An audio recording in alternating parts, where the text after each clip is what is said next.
FCRA సవరణ నియమాలు 2026 స్వచ్ఛంద సంస్థలు వీటిని విదేశీ నిధులు ఎలా స్వీకరించాలి అనే దాని గురించి మరింత సమాచారాన్ని మనకు తెలియజేయడానికి ఈరోజు మనతో పాటు ఉన్నారు ప్రముఖ జియో పొలిటికల్ ఎక్స్పర్ట్ సురేష్ కొచ్చెటియల్ గారు.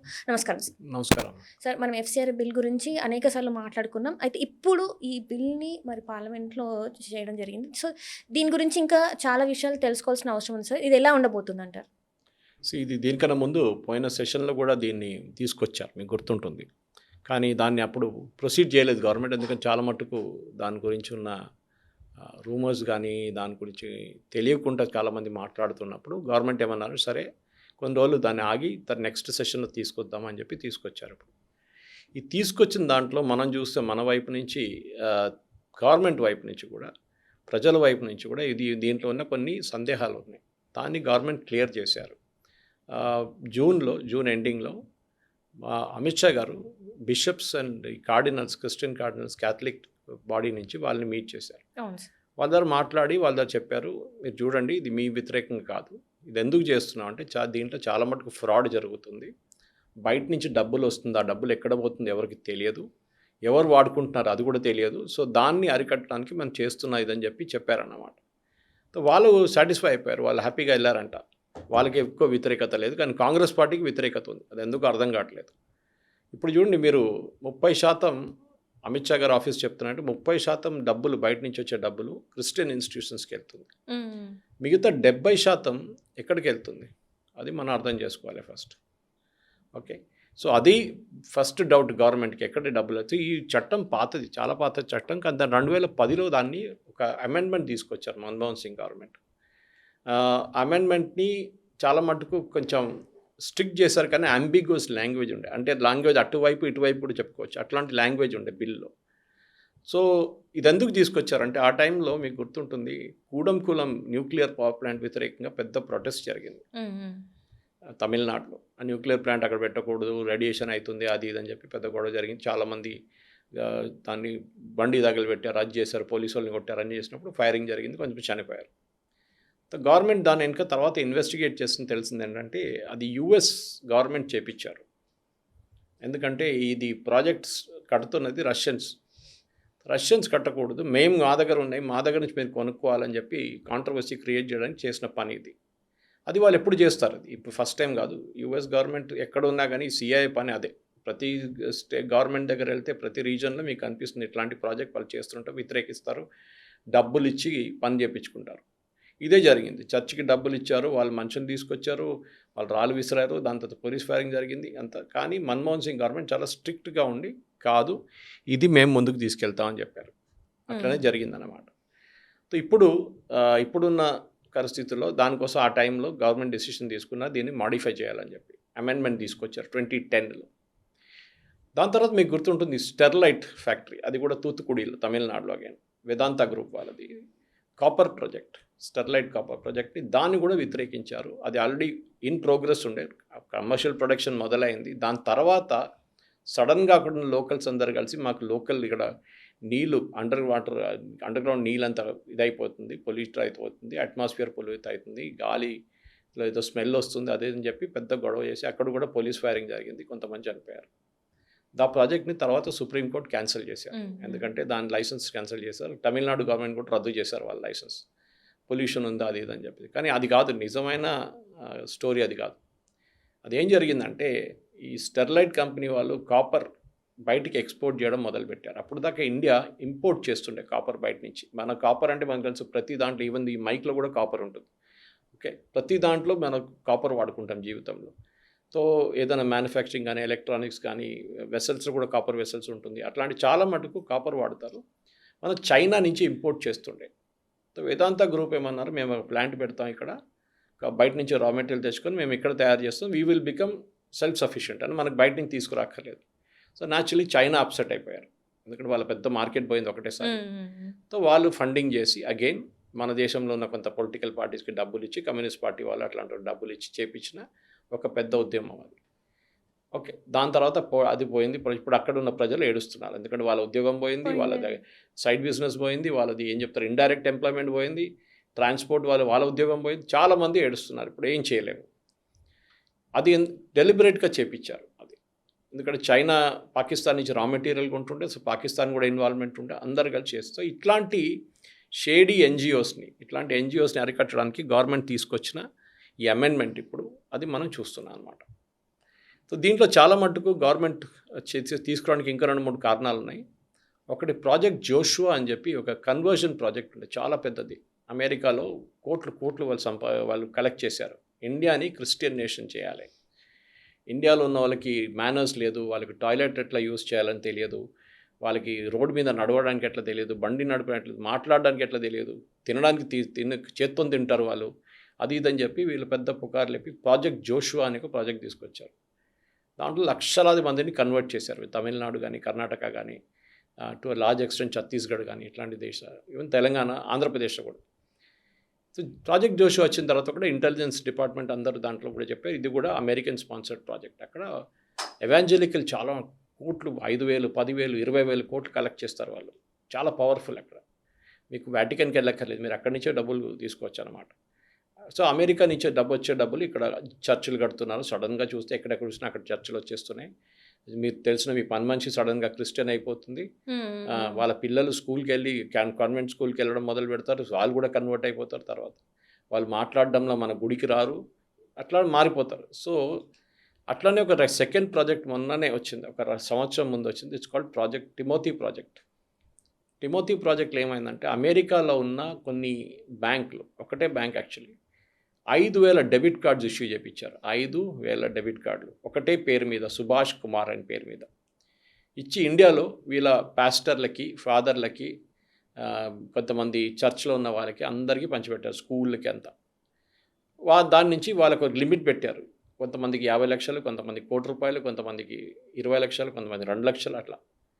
ఆ విత్డ్రాల్స్ని ఇంటెలిజెన్స్ ఏజెన్సీస్ పట్టుకున్నారు.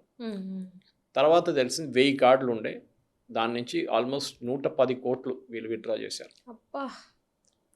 సో అదొక ప్రాజెక్ట్, దీన్ని ఆపాలండే, దానికోసం గవర్నమెంట్ ఇంకో చట్టం తీసుకొచ్చారు. ఇప్పుడు మన వైపు నుంచి చూడాలంటే ఈ గవర్నమెంట్ ఆఫ్ ఇండియా తీసుకొస్తున్న ఈ కొత్త అమెండ్మెంట్ ఇప్పుడు, ఎందుకంటే ఇట్లాంటి లెక్కువ దాంట్లో చాలా ఉన్నాయి, అట్లా మిస్టేక్స్ దాంట్లో ఉన్నాయి, దాన్ని మనం చేంజ్ చేయడానికి చేస్తున్నాం అనమాట. ఒకటి మనం చూసుకుంటూ వెళ్దాం. మనం ఫస్ట్ ఈ FCRA అనేది ఒక రిజిస్ట్రేషన్. మీరు NGO పెట్టుకుంటారో, మీరు సొసైటీ పెట్టుకుంటారో, అసోసియేషన్ పెట్టుకుంటారో, మీరు బయట నుంచి డబ్బులు లీగల్గా తెచ్చుకుంటే, ఈ టిమోతీ కేసులో లీగల్, ఎందుకంటే FCRA నుంచి వెళ్ళలేదు, బ్యాంక్ నుంచి వెళ్ళలేదు, అది వాళ్ళ బ్యాంక్ నుంచి చేసుకున్నారు వాళ్ళు. సో ఈ ఫారిన్ కాంట్రిబ్యూషన్ రెగ్యులేషన్ యాక్ట్ కింద మీరు డబ్బులు బయట నుంచి తెచ్చుకుంటారంటే మీరు ఫస్ట్ ఒక బ్యాంక్ అకౌంట్ ఓపెన్ చేయాలి. అఫ్కోర్స్ మీరు రిజిస్టర్ చేయాలి, NGO అదంతా చేయాల్సి వస్తుంది. బ్యాంక్ అకౌంట్ ఓపెన్ చేయాలి. ఈ బ్యాంక్ అకౌంట్ ఎక్కడ? మన పార్లమెంట్ స్ట్రీట్ బ్రాంచ్ ఢిల్లీలో స్టేట్ బ్యాంక్ ఆఫ్ ఇండియా ఉంది, అక్కడే ఓపెన్ చేయాలి. ఇప్పుడు మీరు అడగొచ్చు, ఎందుకు అక్కడే ఓపెన్ చేయాలి, మిగతా ఎక్కడ లేదా అని అడగొచ్చు. Yes, possible. ఎందుకంటే ఈ ట్రాక్ చేయడానికి చాలా కష్టం. మీరు ఏదో పల్లెటూరులో వెళ్ళి ఒక బ్యాంక్లో ఓపెన్ చేసుకుంటే ఎట్లా ట్రాక్ చేస్తారు government of India? So parliament street బ్రాంచ్లో ఉన్న స్టేట్ బ్యాంక్ ఆఫ్ ఇండియాలోనే, అది గవర్నమెంట్ది మేజర్ ట్రెజరీ, అక్కడే మీరు ఓపెన్ చేయాలి.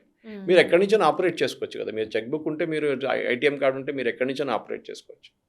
సో అదొక ఫస్ట్ రూల్ తీసుకొచ్చారు గవర్నమెంట్, చాలా పాత రూల్ అది, కానీ ఇప్పుడు కూడా దాన్ని స్ట్రిక్ట్గా ఇంప్లిమెంట్ చేస్తున్నారు. దాని తర్వాత వీళ్ళు 2-3 రీజనింగ్స్ ఇచ్చారు. ఒకటి, మీరు ఏమేం ఫీల్డ్లో ఆపరేట్ చేయబోతున్నారో అదే ఫీల్డ్లో ఆపరేట్ చేయాలి. First of all FCRA registration అర్థం చేసుకోండి. FCRA రిజిస్ట్రేషన్ అనేది 5 సంవత్సరాలకు ఉంటుంది. దాని తర్వాత దాన్ని రెన్యూ చేయాల్సి వస్తుంది.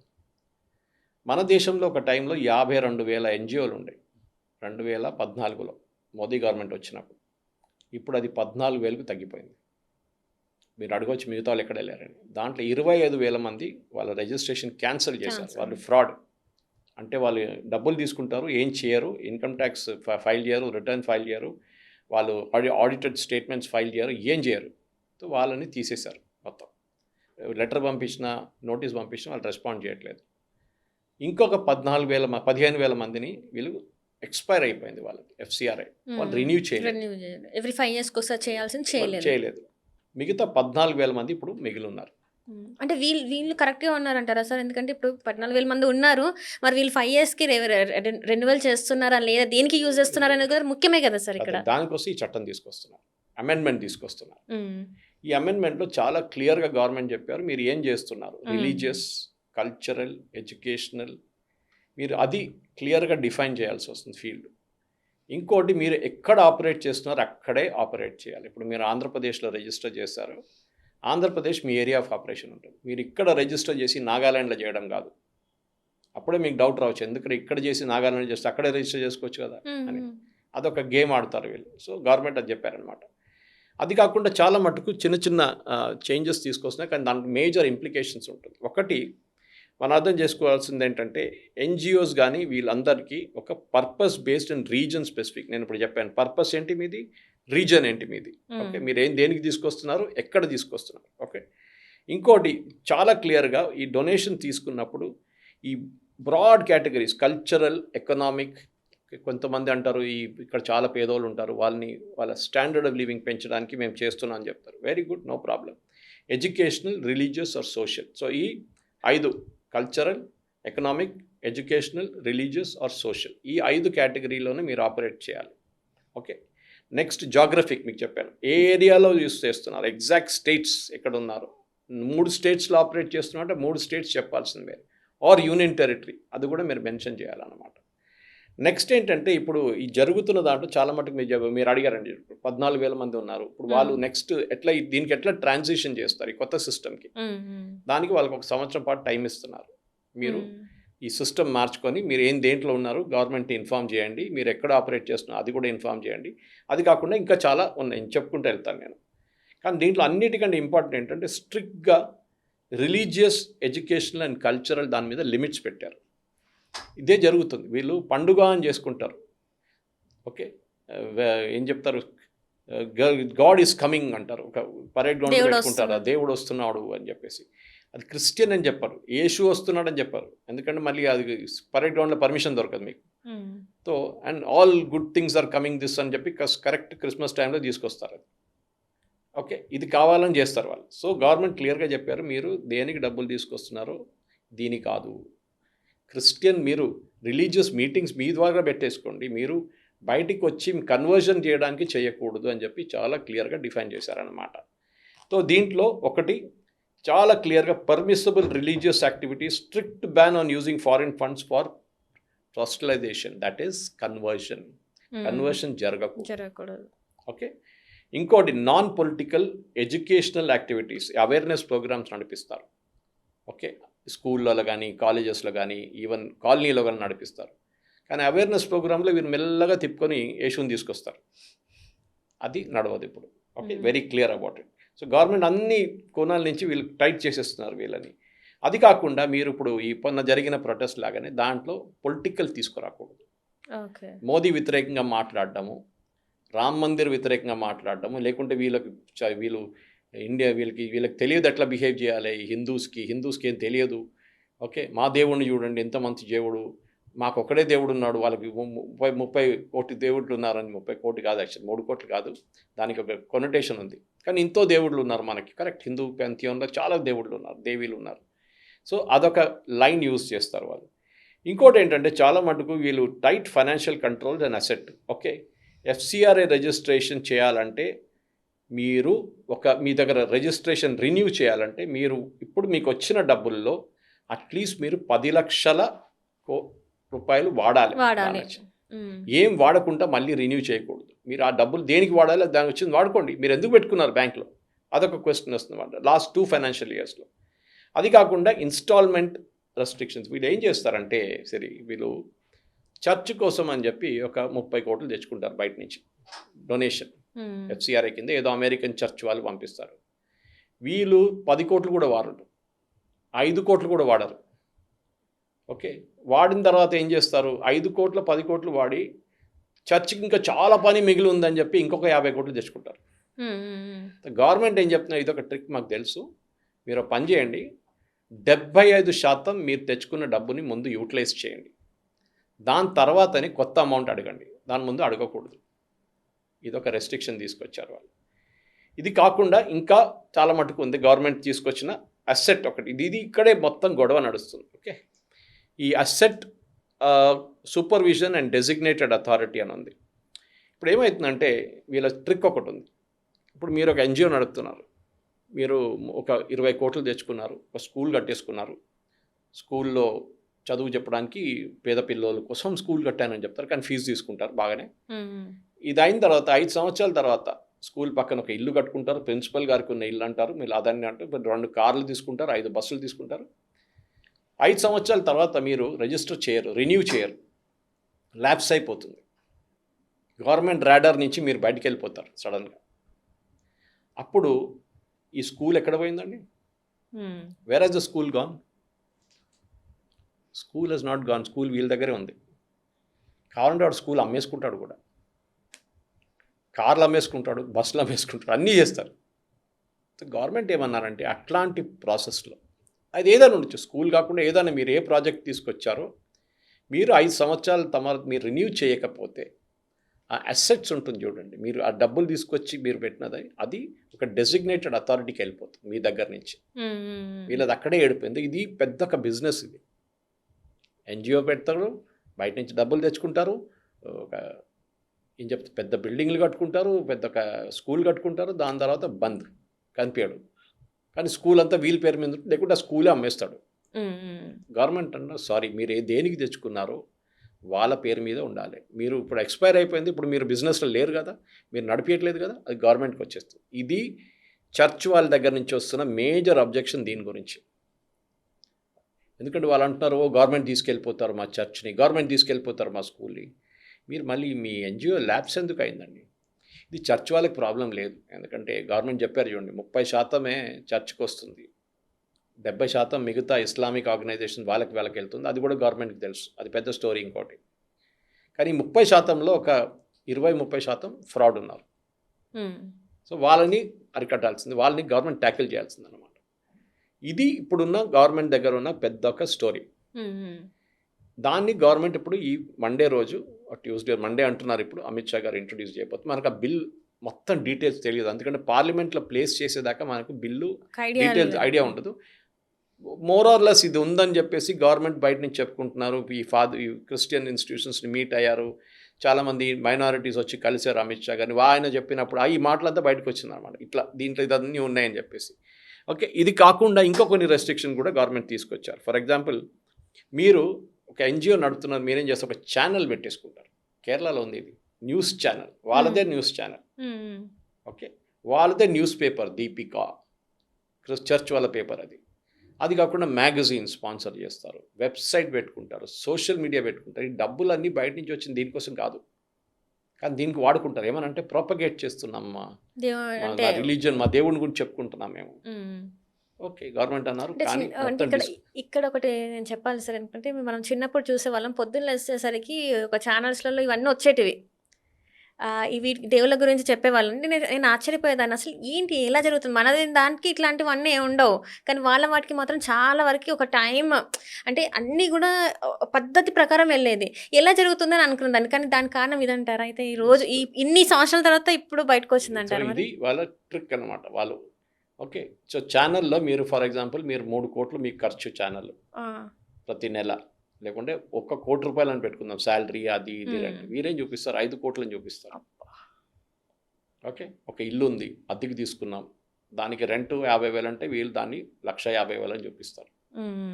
సో దీంట్లో చాలా మటుకు ఫ్రాడ్ నడుస్తుంది. సో గవర్నమెంట్ ఏమన్నారు, మీరు మొత్తం డిస్క్లోజ్ చేయండి, మీరు ఎంత పెట్టుబడి పెట్టారో, మీరు ఎంత దాని నుంచి మీకు ఆదాయం వస్తుందో, అడ్వర్టైజ్మెంట్లు వస్తుందో, మీరు మ్యాగజైన్ పెట్టారు, దాని ఎడిటర్ ఎవరు, మీరు సోషల్ మీడియా పెట్టుకున్నారు, ఈ సోషల్ మీడియా వాళ్ళకి డబ్బులు ఇస్తున్నారా, లేకుంటే వాళ్ళు మీకు వాలంటరీగా చేస్తున్నారా, ఇదంతా మాకు కావాలి. Okay, so the whole details has to be given అని చెప్పారు. ఇంకోటి ఏంటంటే, ఈ పబ్లికేషన్ ట్రాకింగ్ తర్వాత దీంట్లో కీ ఫంక్షనరీస్ ఎవరు ఉన్నారు. రైట్, ఎందుకంటే ఒక ఎడిటర్ అని ఒకటి కూర్చోబెడతారు, వాడు కాదు ఎడిటర్, వాడు వెనక ఇంకా ఉంటారు చాలామంది, కానీ వాళ్ళు ముందు వస్తే తెలిసిపోతుందని చెప్పి వాళ్ళు వెనక ఆడుకుంటారు వాళ్ళు. గవర్నమెంట్ అంటున్నారు, I want to know who is that. ప్రతి మ్యాగజైన్, ప్రతి న్యూస్ పేపర్, ప్రతి డిజిటల్ దానికి మాకు we want to know the actual owners. ఇంకోటి ఏంటంటే ఇంట్రెస్టింగ్గా, వీళ్ళకి బయట నుంచి డబ్బులు వస్తాయి. డబ్బులు వచ్చినప్పుడు ఒక చర్చ్ ఆఫ్ నార్త్ అమెరికా పంపించారు, ఎంత $1 million. ఓకే, గవర్నమెంట్ అంటున్నారు, ఓకే గ్రేట్ పంపించారు, మంచిదే. ఈ చర్చ్ ఆఫ్ సౌత్ అమెరికాకి డబ్బులు ఎక్కడి నుంచి వచ్చినాయి?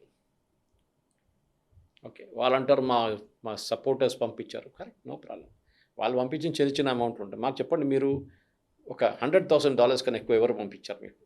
అప్పుడు బయటకు వస్తుంది Ford Foundation, Rockefeller Foundation, George Soros Open Society Foundation, వీళ్ళ వైపు నుంచి పేర్లు రావడం మొదలు. ఇప్పుడు అది లేదు గవర్నమెంట్ దగ్గర, ఆ ఇన్ఫర్మేషన్ లేదు. అమౌంట్ వస్తుంది ఒక చర్చ్ నుంచో, ఒక రాకెఫెల్లర్ ఫౌండేషన్ నుంచో వస్తుంది, కానీ వాళ్ళకి డబ్బులు ఎక్కడి నుంచి వచ్చింది? అక్కడే మాఫియా ఉందన్నమాట. సిఐ లాంటి ఆర్గనైజేషన్ వాళ్ళు ఏం చేస్తారు, కొన్ని ఫ్రంట్ ఆర్గనైజేషన్ వాడుకుంటారు, కొన్ని డమ్మీ ఆర్గనైజేషన్ వాడుకుంటారు దీనికోసం. తో ఇదే మన మెయిన్ స్టోరీ అమ్మ. దీన్ని అరికట్టడానికి ఇప్పుడు గవర్నమెంట్ తీసుకొచ్చిన ఈ చట్టాల మీద ఇప్పుడు పార్లమెంట్లో డిబేట్ జరగబోతుంది. 14,000 ఎన్జిఓస్ని వీళ్ళు ట్యాకిల్ చేయబోతున్నారు. అండ్ ఇంకొకటి ఏంటంటే సార్, దీనిపైన ఉల్లంఘన అంటే ఎఫ్సిఆర్ఏ ఉల్లంఘనపై దర్యాప్తు ప్రారంభించడానికి ముందు కూడా స్థానిక పోలీసు సంస్థలు లేదా రాష్ట్ర ప్రభుత్వాలు, కేంద్ర ప్రభుత్వాలు స్పష్టమైన ముందస్తు అనుమతి పొందాలి అని చెప్పేసి కూడా ఉంది. సో ఏంటి అంటే ఆర్బిటరీగా వెళ్ళి రేడ్ చేయకూడదు, మీరు కోర్టు నుంచి ఆర్డర్ తీసుకోవాల్సింది. మళ్ళీ వాళ్ళు రేపు అంటారు, సార్ మేము ఏం చేయలేదు, మమ్మల్ని వచ్చి రేడ్ చేశారు, వీళ్ళు వచ్చి లంచం అడిగారు పోలీసు వాళ్ళు. అది కాకుండా ఉండడానికి కోర్టు నుంచి మీరు ఆర్డర్ తీసుకురావాలి, మెజిస్ట్రేట్ దగ్గర వెళ్ళి మేము ఇట్లా వీళ్ళు ఇన్వెస్టిగేట్ చేయాలి, మీరు ఒక సర్చ్ వారెంట్ ఇష్యూ చేయండి అని చెప్పేసి అట్లా వాళ్ళు చేయాలి. లీగల్ ప్రొవిజన్ అది. ఇంకోటి ఏంటంటే నేను చెప్పడం మర్చిపోయాను దీని గురించి, ఇంకోటి ఈ ఎన్జిఓస్లో కూడా వీళ్ళు ఫ్రంట్లో కొంత మంచి మందులను పట్టుకుంటారు. రిటైర్డ్ ఐఏఎస్, రిటైర్డ్ ఐపీఎస్, డాక్టర్లు, ఇంజనీర్లు అందరూ పెట్టుకుంటారు. వాళ్ళ ట్రస్టీ ఒక్కరు ఉంటారు ముందు, మిగతా వాళ్ళందరూ ఎన్నుకుంటారు. ఈయనకు ఒక్కరికి చెక్ సైనింగ్ పవర్ ఉంటుంది, మిగతా ఎవరికి ఉండదు ఈ బోర్డ్ ఆఫ్ ట్రస్టీ. గవర్నమెంట్ అంటారు, yes board of trustee is great, who is behind it? మీ ఆఫీస్ బేరర్స్ ఎవరు? ఓకే, మీ సొసైటీలో ఎవరెవరు ఉన్నారు, మీ ఎన్జిఓలో ఎంతమంది ఇన్కాపరేట్ చేసినప్పుడు ఉన్నారు, ఎంత 30 మంది 40 మంది, వాళ్ళ పేర్లు మాకు కావాలి. ఇది ఎంత సీక్రెట్గా ఉంచుకుంటారు వీళ్ళు. ఇప్పుడు ఇదంతా బయటపడుతుంది.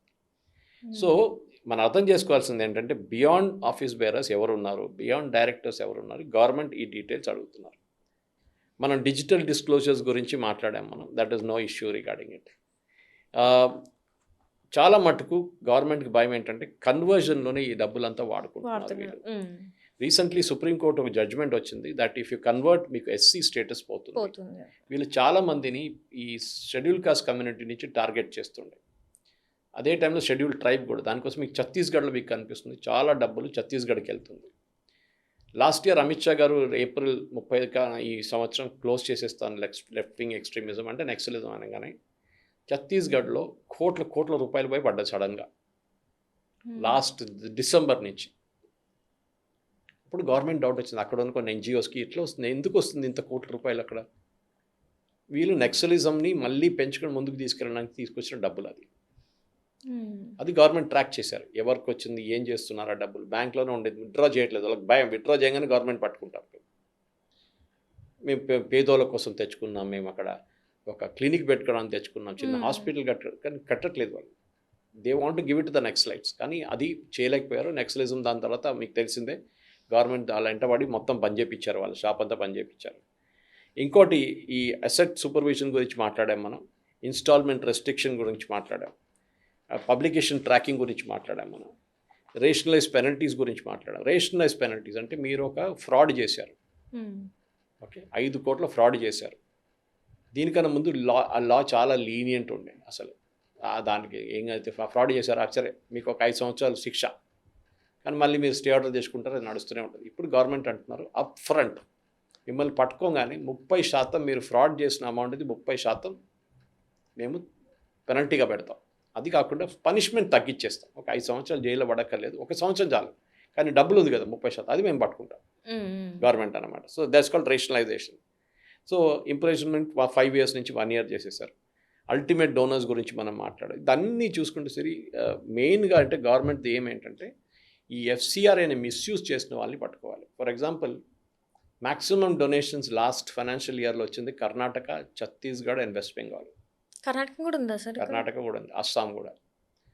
దాంట్లో ఎందుకు వచ్చింది?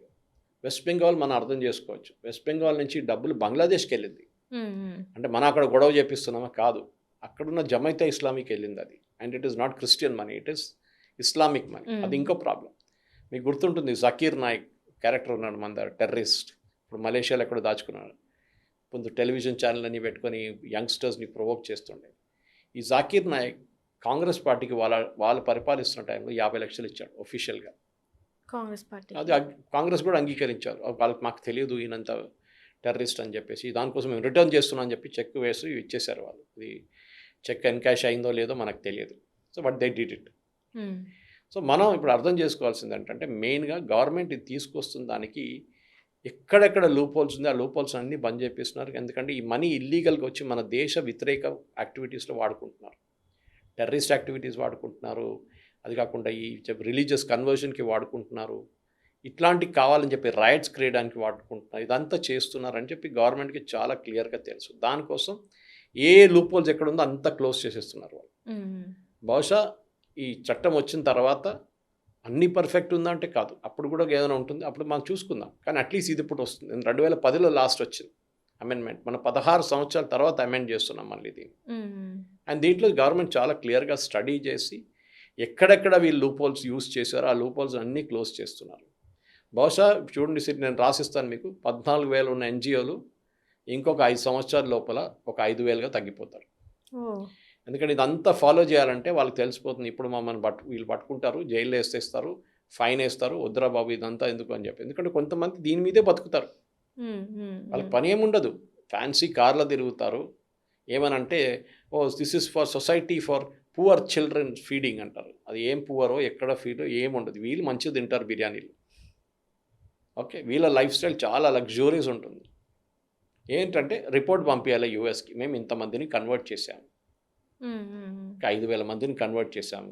ఓకే, వీళ్ళందరూ హిందూయిజం విడిచేసి క్రిస్టియానిటీకి వచ్చేసారు, యేసుని దేవుడిగా యాక్సెప్ట్ చేశారు. అప్పుడు వాళ్ళకి మళ్ళీ అక్కడి నుంచి డబ్బులు వస్తాయి. ఇప్పుడు గవర్నమెంట్ ఇదంతా లూప్హోల్స్ క్లీన్ చేస్తుంది. ఎందుకంటే మీరు టెలివిజన్ ఛానల్ నుంచి మీరు ప్రాపగేట్ చేస్తారు, అది ఆ టెలివిజన్ ఛానల్ ట్రాక్ చేస్తారు. దాంట్లో మీరు ఏమైనా టెలిఫోన్ నెంబర్ ఇచ్చారా, మమ్మల్ని పిలవండి, ఈ దీంట్లో మీకు నడవని మనుషులు ఇప్పుడు నడుస్తారు, ఇప్పుడు రేపు పొద్దు నుంచి కన్ను కనిపిన వాళ్ళు కన్ను కనిపిస్తుంది అందరికంటాడు వాడు స్టేజ్ మీద నుంచి.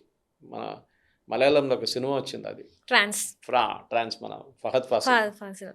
సో దాంట్లో చూపిస్తారు క్లియర్గా how this entire trick is done. ఇది ఆఫ్రికాలో కూడా జరుగుతుంది, చాలా దేశాలు జరుగుతుంది. ఓకే, అంటే ఇక్కడ మెడికల్ కౌన్సిల్ ఆఫ్ ఇండియా మన బాబా రామ్దేవ్ ఏదో క్యాన్సర్ క్యూర్ చేస్తుందని చెప్పి ఏదో మందు గురించి చెప్తే పెద్ద ఇష్యూ చేశారు వాళ్ళు, అది ఎట్లా సైంటిఫిక్ ప్రూఫ్ అని. కానీ మదర్ టెరిసా ఎవరినో ఇట్లా ముట్టారంట, ఆమెకి లెప్రసీ పోయిందంట, దానికోసం ఆమెకు సెయింట్హుడ్ ఇచ్చారు. ఆలోచించండి.